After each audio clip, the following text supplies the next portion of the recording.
Yeah, good point. Another development with Harry this week, you know, he's got this role at Better Up, which is this Yes, sort of odd organisation yes. that's meant to boost people, I guess. What do you mean by that? But they're now launching a university which will offer degrees in life coaching online. So, what does this mean for Harry in his role at this firm? Are they now going to be using him to try and tout this university course? Good question. Yeah. There's another course called Burnt Out, which for a ticket, any ticket is £1,200. I think that's pretty ghastly as well. Now, the thing is, I think if you want to help people who've got mental problems, mental health problems, you need to be over it yourself. Yes. I think it's very worrying for people who fear that they're not actually behaving or thinking or feeling right, that someone should come in who is not very confident that they will be better. Yeah, right. And tell you what to do. I don't know that that will happen with Harry. I mean, if you looked at how he was in Colombia, he looked wretched. He looked dreadful. He looked as if he should go and see a doctor straight away. Damn! He laughed some of the time, but other of the time he was in a terrible state. Now, can somebody like that, who doesn't have a degree, his only experience is himself, take over running things for other people? I mean, he has said that he said you could do so you want. I've had therapy for 4 years trying to heal myself. Now, you know, I think that would put anyone off. There's no point in actually trying to do something for someone else when you're in that sort of state. Really, nigga? He might mean well. I think you can say something to someone, you know, over a cup of tea or talk to them. But I don't think you can do a proper course and tell people what to do when you haven't worked it out for yourself. It's like having a maths teacher who's never done maths. Yes, very good point. Do you see me laughing, my nigga? Very good point. But the problem is, Angela, we know what this is about. Let's just be honest here. I know you're trying to be kind to him, but he doesn't want to help people, Angela. The role at Better Up is about money. That's what it's about, because it's looking increasingly likely that they're going to lose the $100 million Netflix deal. Wow. When it runs out after the 5 years. They might be given some sort of consolation deal, but it's not going to be anywhere near that sort of money. It has been a disaster, their Hollywood career. Spotify's axed them. They became really good friends with the boss of Netflix and his wife to try and save their deal. What? Bro, what are you talking about, man? But it's not going to happen, Angela. So what do you make of these Netflix rumours? And surely this is going to put the pressure on them to start making more money. Let me put it in a language you can understand. Yes, I think it's very obvious that Netflix can't do that. You can't go on if you get nothing or it's boring. Now, the only time they made loads and loads of money was that dreadful 6-installment documentary where it was moaning throughout, and Meghan did that terrible curtsy mocking the Queen. Women.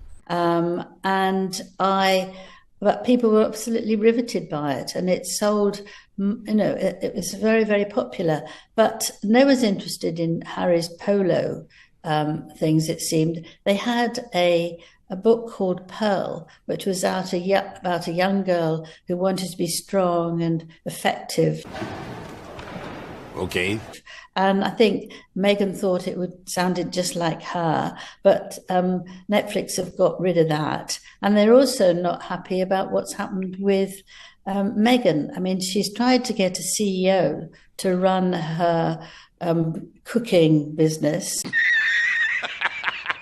But nobody wants to do it, apparently, it seems. She's tried to get cooks, but they don't like the fact that she muddles in because they're great cooks. She goes for the top, as we know, that's good. But they don't actually want to be told exactly what to do, the minute detail, because she's very particular about things like that. So she can't find that. And she's not got anywhere. I mean, I've got it down here that there's for her things that she wants to sell, like bird feeders and pet shampoo and letter openers and all sorts. They're stopped now because the US patents and trademark have to go absolutely through everything. It's very slow. It's very cautious. This week, I had a Twitter debate, just like I have a Twitter debate every week. This time, it was with an individual by the name of Serena Daniari. After we exchanged a few tweets, I invited Serena to the show for an open dialogue. Okay. And I was absolutely thrilled that unlike most people on the left who won't talk to me face to face, Serena agreed to join me in person. Unfortunately, after my producers booked Serena's flight and hotel, Serena backed out. So instead of having that conversation, Hey, y'all, come look at this. we're instead going to have this segment of Counterpoints. So this is where the entire debate began. It was actually about vaccines. And Serena came across my rhetoric, which she deems to be anti-vax, because I have been very open with the fact that I am not comfortable with the rush nature of the COVID-19 vaccines or the pressures around getting the vaccines. And so I've made a personal decision not to get the vaccine. And this deeply upset Serena. Serena tweeted to me, "You are the one who is deranged and urging your millions of followers that the only true means of preventing a deadly virus that has taken hundreds of thousands of lives is not effective. Live without fear by all means. What? But to spread delusional lies is morally repugnant." And this amazed me. It amazed me that Serena called me delusional because, in case you did not know, Serena is trans. So I had stumbled across the internet as somebody who is a trans woman who is accusing me of being delusional because I am making a personal decision regarding my own health. And it actually gets even more bizarre. Fact. Serena went on in this Twitter exchange, and of course I answered back, and I said, "I just want to make sure that you're a trans woman telling me that I am a delusional person because I choose not to get a vaccine. You believe that between you and I am living in a delusion. Is that correct?" To which Serena answered, Hey, y'all, come look at this. "Yes, Queen, I believe you are delusional. While my decision as a trans woman to get breast implants and turn my penis into a vagina impacts literally no one but me, your choice to deny science and spread anti-vax misinformation that spread delusion impacts many." Denying science. A trans woman is accusing me of denying science. Is biology not science? Is anatomy not science?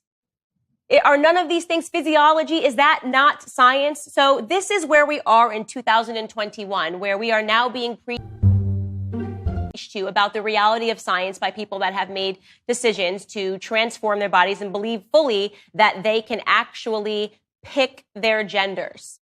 Are you serious?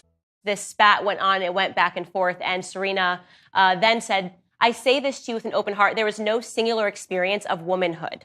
Reducing women to anatomy and reproductive abilities is an insult to so many women, trans and cis. What about..." And Markle wanted to deconstruct a family, right? And she was going to pretend that it was for something noble, racism. It wasn't so. It was really because she wanted fame and she wanted wealth. And, I don't want to say that Prince Harry was an unwitting participant. I think he obviously is not as smart as her, but also he liked the fame and he liked the attention in a certain way as well. And we had a very, very, very sad circumstance that played out here. So I'm not entirely shocked that he didn't spend that much time with his father. I have not been holding my breath for them to unify as a family because some of the things that were done, quite literally selling your family for profit. It's unheard of, but it's a Marxist belief that there's something more noble. There's something that the state wants you to believe in that's more noble. And in that circumstance, it's racism must be fought.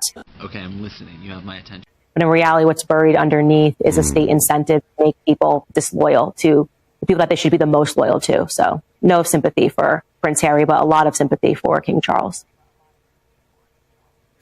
Yeah, I mean, it's very difficult for the Queen to forgive him. It's very difficult for William and Kate to forgive him, given the awful things he wrote about them in that book, Spare. I guess if he was to apologise, then forgiveness might follow. And there were certainly some in this country, Candace, hoping for reconciliation. Stop it. But, you know, your thesis is that basically she's using him, she's using the fact that he's a British prince, and it's all about her. Now, what I'm interested in, is it just about money? Because they appear to have been paid a lot of money, in many cases for not producing very much content. Is it just about money and fame? Or do you think, Candace Owens, that somewhere within Meghan there are political ambitions? Very good question. I actually don't believe that there are any political ambitions there, mostly because she's simply not well liked, right? And she's not a very good actress. I saw right through it from the very beginning when she was pretending she was going to stay in the royal family. Ladies and gentlemen, we got him. I was the first commentator that said, this woman is going to make it back to Los Angeles. I just saw her coming. So she's not that shrewd. And unfortunately, right now, that sort of politicking is not finding a home in America. We don't want bad faith actors. We don't want a bunch of people that are going to opine about racism and sexism and misogyny. We want people that are being honest about the fact that we have a lot of issues in this country and we're not going to beat them by hating one another. And so she's not a perfect fit. Like I said, she caught a moment and there was very much a government incentive to cause so much division with BLM, but she's not going to run in politics. She's very happy where she is in a multi-million-dollar mansion, lunching with Oprah. That was her dream, and she got it. No, you may be right. I mean, I must admit, I'd always thought there was a political ambition, but maybe you're right. And yet, you know, when it comes to whichever... Okay, I'm listening. You have my attention. That's not enough to keep a man in his mid-30s busy. And there were lots of other patronages, too, that he had. Well, I mean, they're all gone. I mean, they can't stay, can they? No, they've all gone. Right, they've all gone. They have all gone. And the military ones in particular have gone. Yeah. And I don't know how he'll find out something, what he can do. But I do hope Meghan will help him. I mean, he helped her here as much as he could, not satisfactorily, within the royal family. Are you serious? And I hope she will help him find things, not to just trail around after her. That would be too humiliating. Yeah, and he's had a fallout with his own family. He's been forced to leave his other family, which is the army, I would suggest.